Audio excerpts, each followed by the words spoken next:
Dr. Sameer Parekh, psychiatrist, and Dr. Sonia Lal Gupta, neurologist, both are joining us on this broadcast for a better perspective. Dr. Sameer Parekh, I'm going to start with you first. Ria making a claim about modafinil, and yesterday you've clarified this on our channel. It's not a big deal. If prescribed, one can take modafinil as well. My question here is to you on what is it that you make of this entire mental health narrative that is going on national media, all the discourse these days, all efforts done by people like you, Dr. Sonia Lal, and many others gone to vain. I mean, we are on one side trying to normalize mental illness, and does this narrative which is playing out on social media and other sections of media really concern you? Yes, it does. I think empathy, sensitivity cannot be replaced by any form of trolling or noise or negativity. But I also feel, Chetty, all said and done, there is so much work that generations have done to try and reduce stigma around conversations. I am also an optimist who believes that no matter what happens in this, we'll actually come out of this probably stronger, when more people will realize that at the end of the day, a mental illness is a physical illness. A mental illness is like any other medical illness. And I want to just put one data for everybody. Which is the world's single largest illness according to WHO? The answer is depression. How many people have it? 300 million people have it. So let's not even encourage a conversation that says, is mental health even a disorder? Are mental illnesses or not? That conversation is dated. It's completely uninformed. The fact is that if WHO says the world's single largest illness is depression, which means it's an illness. Yesterday only WHO has tweeted that one of the reasons why 75% of people are not able to seek help is because they feel stigmatized. Yes. So there is no scope, no place to pick up any phrases here and there, put them together and question the science behind mental health.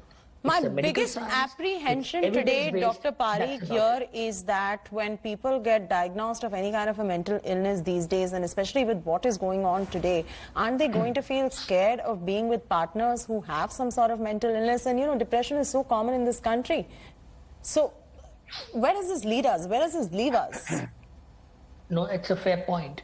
And it's not merely about partners, it's about families, it's about prospective partners, it's about jobs, there are so many aspects. We want to have a society where people can talk about it and say, I had a bout of depression and I'm applying for a job, or I'm looking for a prospective partner. Not a society that says, I will hide this fact because I don't know how you will think about it. So let's be very clear. 1 in 5 people in the world will suffer from some kind of a mental ailment. And like I said, 300 million people globally suffer from depression. More than 250 million suffer from anxiety disorders. I've just mentioned 2 illnesses here. Yeah. So let's not have a conversation that questions any scientific base about mental health. And we need to be very clear. There are experts who do their job. There is a clear diagnosis. There is a clear treatment. Most treatments are highly effective. And at the same time, it's a responsibility of health experts to maintain confidentiality. It's the responsibility of people to maintain sensitivity. It's the responsibility of media as well to ensure confidentiality and empathy in conversations around mental health. You know, before I go to Sonia on the entire controversy around that CBD oil bit as well, I just want to ask you this, Dr. Parekh. Ria has said that Sushant was diagnosed of a bipolar disorder. I want to understand what are the symptoms of a person suffering from bipolar disorder, and what is it that the partner of somebody who is living with a patient who is bipolar go through really? So, Jyoti, let's take one step back rather than talking only bipolar. Any person who goes through a family member, a relative, a partner, a loved one, who has a chronic care, they go through the burden of care because of the nature of the illness. This applies to a lot of physical illnesses as well. Now, when you come to psychiatric disorders, there are some illnesses which have a chronic longitudinal axis. At the same time, there are some illnesses which are episodic. So typically how a bipolar illness looks like, you have a long phase of being fine, an episode where you become overactive, or as we call manic hypomanic, or episodes where you feel low, where you have a depressive episode, and you may be completely fine between the episodes. So family members do have an integral role to play because they end up giving a lot of support, taking care, ensuring medical compliance, and going through this as well. The burden of care in chronic care and in mental health is something that the world recognizes, and that's why we believe that family support needs to be as important as taking care of somebody suffering from an illness. Absolutely. Dr. Sonia Lal Gupta, isn't all of this that we're talking about curable and should be spoken about in positive light so many come forward and really take the treatment that is required? Because especially we've seen that even during this lockdown, depression and people who are prone to any kind of mental illness, that was a little amplified as well. So what do you have to say about the curative part of bipolar disorder or depression? And, you know, how important it is for us to not just toss these words around like frisbees and let a mental health care practitioner define it. So firstly, Chetty, I think it's great you're doing this because somewhere in all of this, people have to understand the reason all of this is happening at a certain level is nobody is ready to accept the fact that maybe he was suffering from a mental disorder. So that's where the taboo comes in. Why is the acceptance not there? Despite that, he might be having some troubles or maybe something happened, and that's what the CBI is going to find out, whatever happened. But I think people have to accept that the fact is not every, and Dr. Parikh can correct me if I'm wrong, but not every depressed person is going to have that typical feature where they're low, where they're in bed, they're not working. And that's the important thing people have to realize. Out of these 300 million people who are suffering, a lot of them function through their lives, but they are low. Some people have very subtle symptoms. I'm so happy, Sonia, that you mentioned this because there is just so much of conversation. Arey, Sushant was not looking depressed. Or forget even Sushant. This person was not looking depressed. Aise kaise ho gaya? Does it even have to show on your face? Sadness is very different from depression. One of you just need to explain that to our viewers. What is the difference between depression, which is clinical, and just a general state of sadness? Exactly. And I think the important part is that it's not, depression there's certain guidelines. And as, Dr. Parikh said, any, mental health specialist is going to go over that. They're going to understand what the person has. Within that, also at times, somebody might have symptoms, but they may not have all the symptoms. That sadness may not come through, but it might come through other symptoms in the body. Sometimes people have other symptoms. They might have panic attacks, or they might have a sinking feeling. They might just feel low. They might have body aches. People are different. They might have pain of some. They might want to do anything, but they'll force themselves to get up every morning because they do not want to show that they are sad. So, just looking at pictures of happy people, we cannot say that this person is depressed or not. And I think that's what everybody needs to understand about mental health. And you're right, because who would have thought Robin Williams, who ended his life, was a depressed person, or Anthony Bourdain, who looked absolutely perfectly fine and happy, would have ended his life as well. So people who look absolutely happy and normal on the outside internally can suffer from clinical depression, and it is for people like you and Dr. Parikh to tell whether they are suffering or not. Dr. Parikh, is it okay for a partner to dispense drugs to his or her live-in partner, or for a wife to do it to the husband, or vice versa? Because many times we see that the patient is very, very stubborn, doesn't want to take those drugs.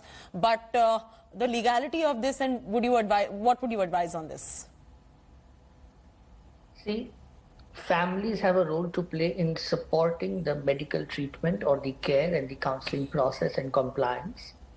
But at the same time, it would be not correct for family members to give medications in disguise. That, frankly, is something we do not recommend.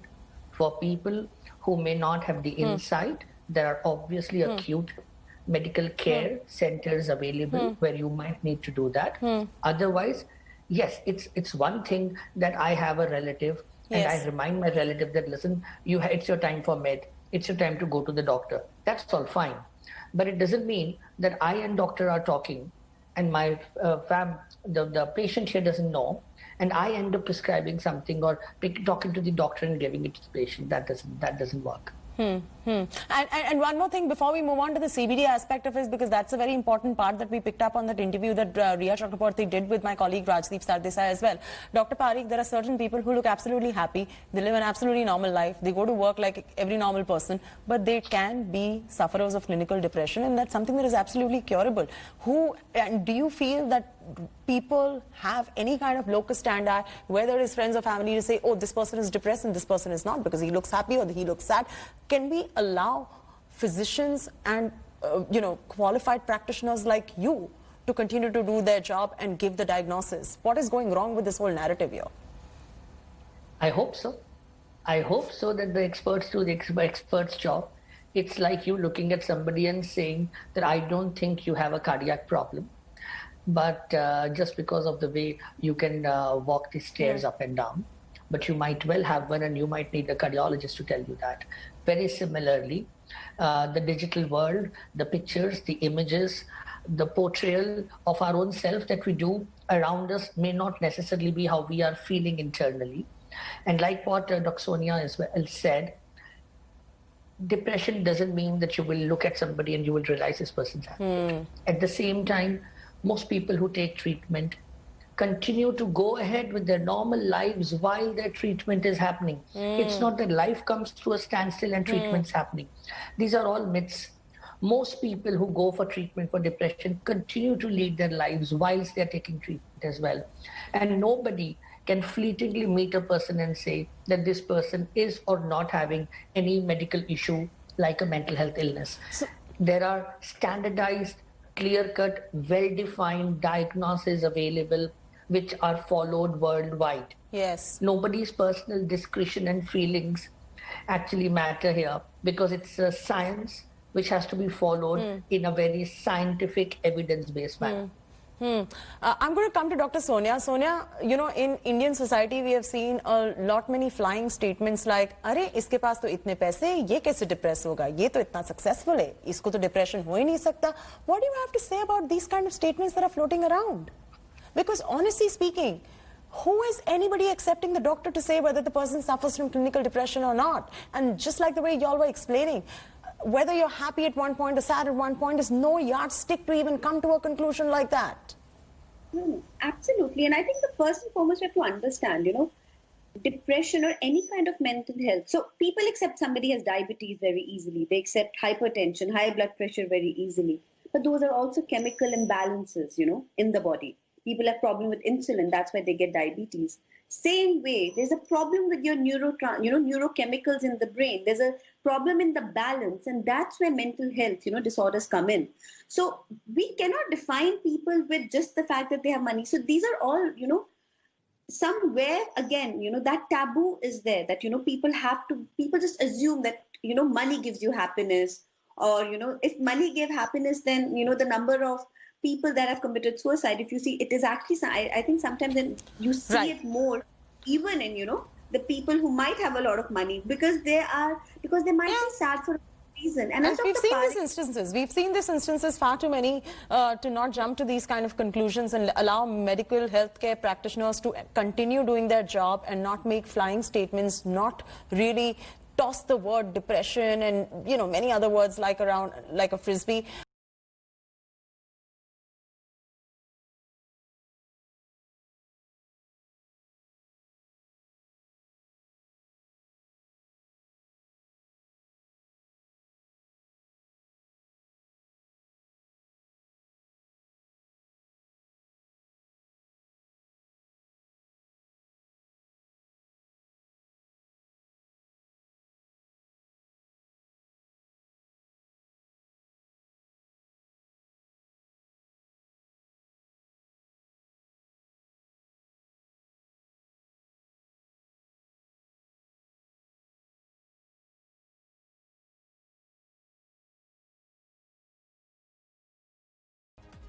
Welcome back. We're talking about how mental health matters and it is okay to not be okay. And there is some disturbing narrative around mental health which is going on today in social media and across certain sections of the media as well. We're here to shatter every myth possible and get you straight from the horse's mouth. We've got a neurologist, Dr. Sonia Lal Gupta, on this broadcast, Dr. Sameer Parekh, a psychiatrist. We've got Piyush Juneja as well, who's a doctor, who's an Ayurvedic practitioner as well.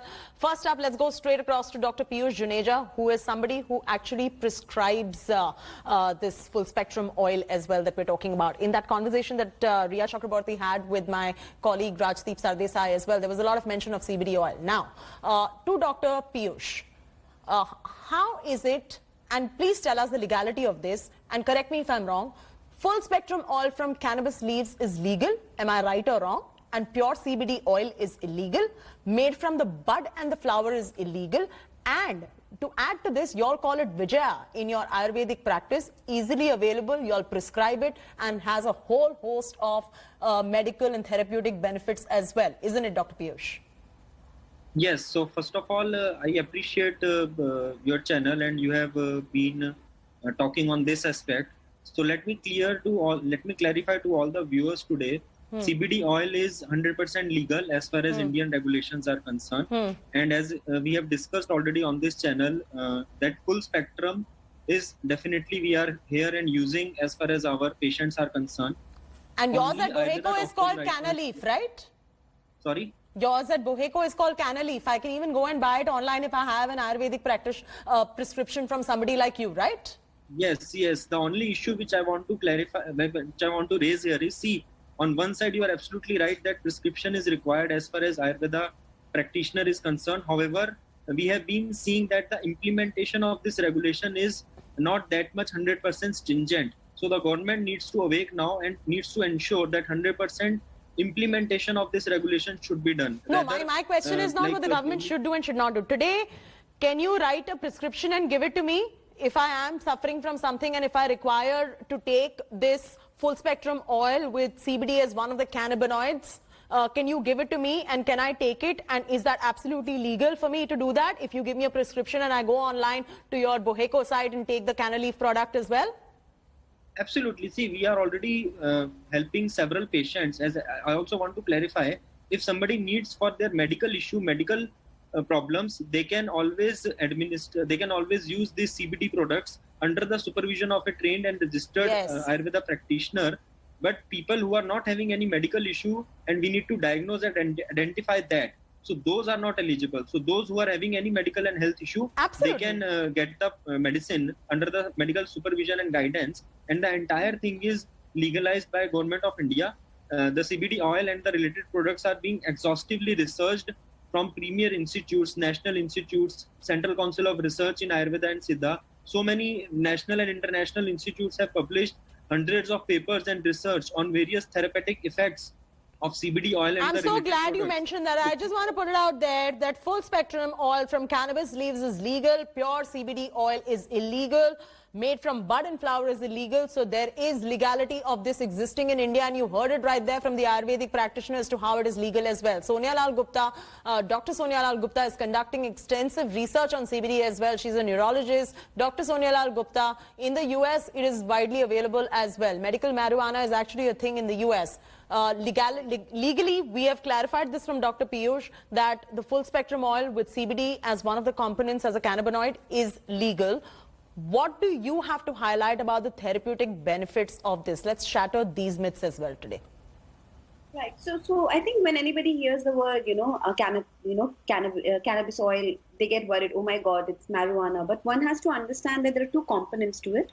One is a part called CBD and one is a part called THC. Now, THC is what gives people a high, but CBD, on the other hand, actually, connects to completely different receptors in the brain, attaches to completely different receptors in the brain, and is found to help. Now, we don't have large-scale studies, right? But it has been found to help with pain, especially neuropathic pain, people who have nerve pain. It has been found to help people with anxiety. It is found to help people with insomnia. Now, from a legal FDA, medically approved point, medical marijuana is only approved for the use of epilepsy in young children, and that too through certain kinds of syndromes. One of the Dravet syndrome. That being, smaller studies have shown some benefits. So yes, in certain conditions under medical supervision, when maybe your other medicines are not helping, or you're not getting that benefit, or maybe you have side effects, then as an adjunct or exclusively, it can be tried in some people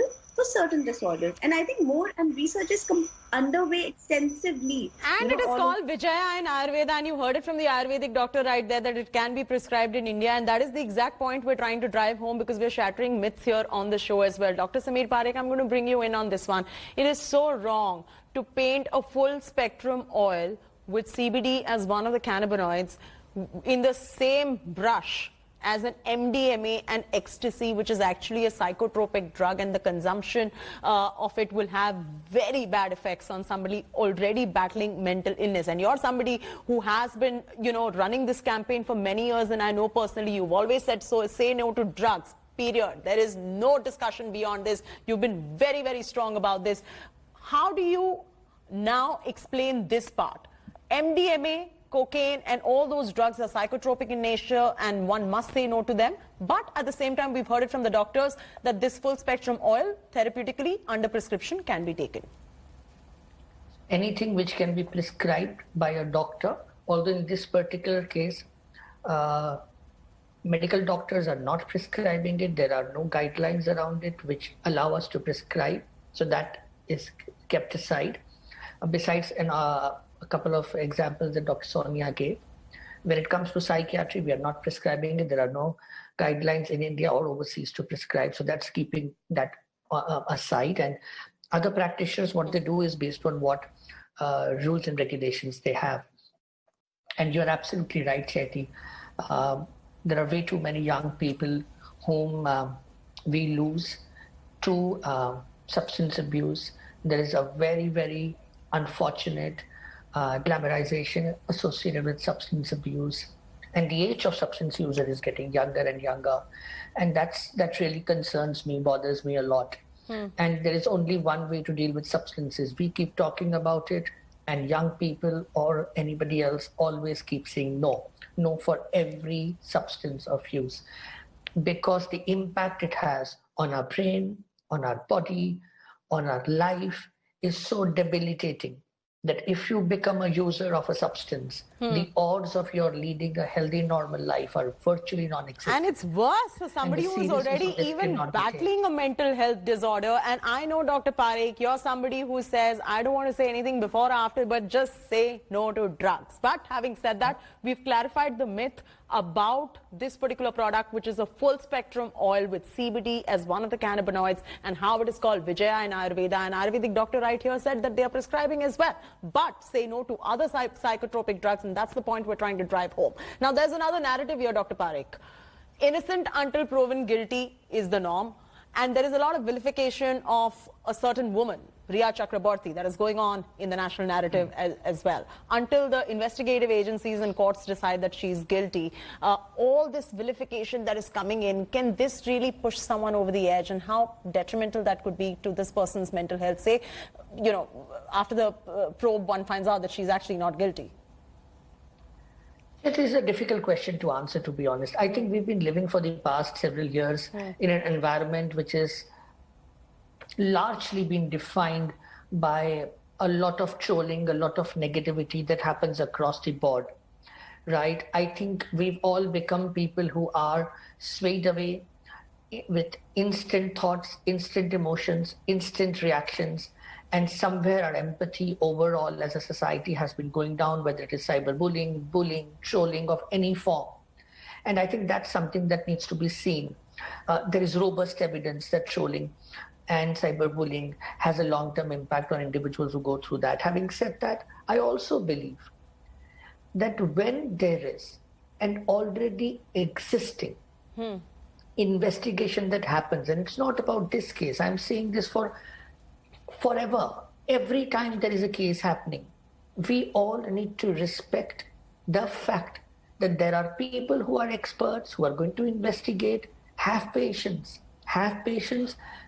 We don't need to be so judgmental in our lives. Let things come out. For me, it has always been about the mental health advocacy part as well. And I know that it's the same with you, because you've been working very hard. I know Dr. Sonia Lal works very hard as well. There's just been a sudden scare now. Let's not date, let's not marry or engage with somebody with mental illness. I'm going to take a last word from Dr. Sonia Lal before we wind up the show. Don't you find it unfair to treat this subject with such high levels of insensitivity? One last word before we conclude. Compelled to take a break after that. Absolutely. You know what's happening is, I think we are being very judgmental, and somewhere, I think everybody has been on the edge as well. In the past couple of years, I completely agree with Dr. Parekh. Somewhere, that insensitivity in people is coming across. And let's be fair, whatever has happened, the good part is, CBI is taking over, like this case, for example, or any case that happens. They are going to they're going to look into the case, investigate it, and the answers will come out. I think we as a society need to step back and not make any judgments on anyone till the proof and till the proper investigation is done. I think because eventually it's about accepting whatever has happened, but the point is that we are no one to make that judgment, and I think let's be sensitive about that as well. This is a much needed discourse that we required amidst all this noise that is going on and around all of this concerning dialogue and the narrative that is going on around mental health. I thank you very, very much for taking the time out, because this is a discourse and this is a discussion that must continue. Mental health should be viewed from the lens of just as any other illness, which is absolutely curable. There are doctors right here on your screens in front of you. Pick the phone call, make the phone call. Everybody is always available to help as well. And let's not treat this subject very loosely. Let's never stigmatize mental illness. Thank you very much, Dr. Parekh, Dr. Sonia Lal Gupta, and Dr. Piyush as well for joining us. Hello everyone, this is Rahul Kamal here. Hope you enjoyed this video. For the latest news and analysis, like and subscribe the India Today YouTube channel, and don't forget to press the bell icon to stay updated.